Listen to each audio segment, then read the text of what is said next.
So, welcome back to another episode of the Self-Development with Tactics podcast.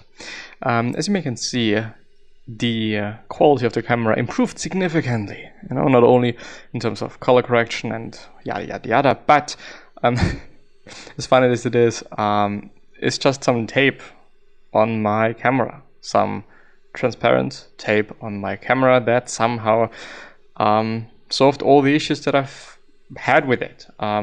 Some really weird flares and stuff like that. But today we're going ahead with another book summary, I guess, or it's going to be Reddit. But we're going to have a look at the SamuelThomasDavis.com site, one actually of the originals and the first book summary sites that I've ever used. And I've really enjoyed it. And this kind of started the whole quote-unquote career of me going through and searching for multiple different sites to find great books so that I do not have to buy them. And I'm learning something by providing all this information to the public, which I think is a pretty good trade-off. Book summaries by title, book summaries by category. Let's see, business books I could also show you. I could also definitely show you. There you go. And definitely not what I wanted to do. There we go. Here we go. And this, why is it so laggy? Can't even see anything. Here we go. Health and fitness books, leadership books, philosophy books. Am I fluent? Yeah. But not in English. Sam's favorite books, self-help books. Let's actually go through psychology books. Let's have a look at what we are able to find here. 59 Seconds, Think a Little, Change a Lot by Richard Wiseman. I guess that I do not even know this book. It's the first one and... No, I don't know it. Which is fine then. The book in 3 sentences. Many people are interested in self-help because it offers quick and easy solutions to various issues in their lives. The problem is most self-help techniques are inefficient.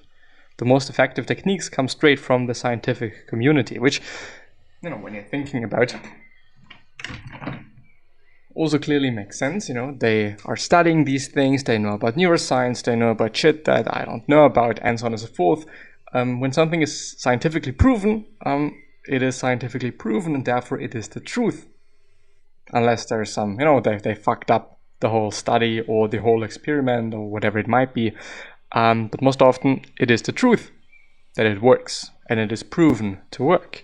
Compared to all the other things that, might be quote unquote proven by years and years and years of practice. And when somebody can indeed underline that and make me believe that this is the truth, that this person has done this for a couple of years and it works for them, then, maybe it also works for me. Besides the fact, just try it and see if it works for you, because it may or may not, whether it is scientifically proven or it is not. The 5 big ideas. When people can afford the necessities in life, an increase in income does not result in a significantly happier life. To encourage people to do more of something they enjoy, try presenting them with the occasional small surprise reward after they have completed the activity or praise the fruits of their labor. To increase the likelihood of someone liking you, get them to do you a favor. Because it is something that I've read before. Might actually be this book, I don't know. But it always feels good. It always feels good to do something nice for somebody else. And probably there then is some connection between you and the person that is doing a favor for you. Fantasizing about your perfect world may make you feel better, but it is unlikely to help transform your dreams into a reality. Some research suggests that eating more slowly helps people eat less, perhaps because it fools our brain into thinking that we've eaten more and allows extra time for the body to digest food. Which, on the contrary, if you're really trying to gain some weight because you want to have that muscle, or because of some other reasons, eat faster, and maybe also distract yourself while eating. Watching some TV, playing some games, doing whatever. 59-second summary.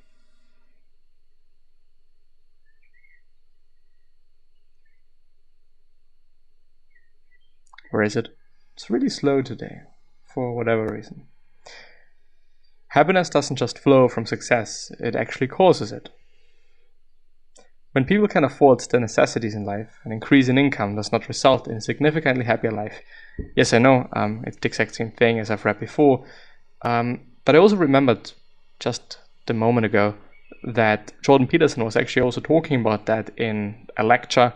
I think it actually was a very, very, very old one, but it is still interesting, and it also really makes sense. I mean, when you're having everything that you want to have, I would say, though, that necessities is a bit, it could be everything. So many things are included in necessities. So what is a necessity for you? Of course, water, food, shelter, these things. But for some people, having a phone is a necessity, and so on and so forth. Definitely something to also think about. Materialism takes root in early childhood and is mainly driven by low self-esteem. Interesting.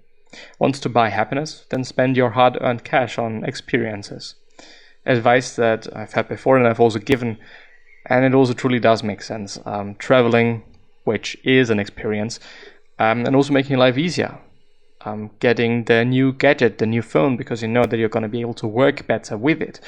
It does make sense. If this is your professional career, having equipment that makes you or lets you do things faster as you're doing today, or at this time, it is a good idea. Why wouldn't you?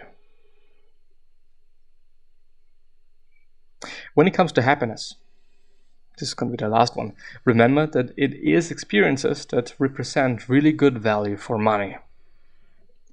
What else is really good value for your money? I mean, having a drink with your buddies and or with your girls and whatnot, and having a really good time.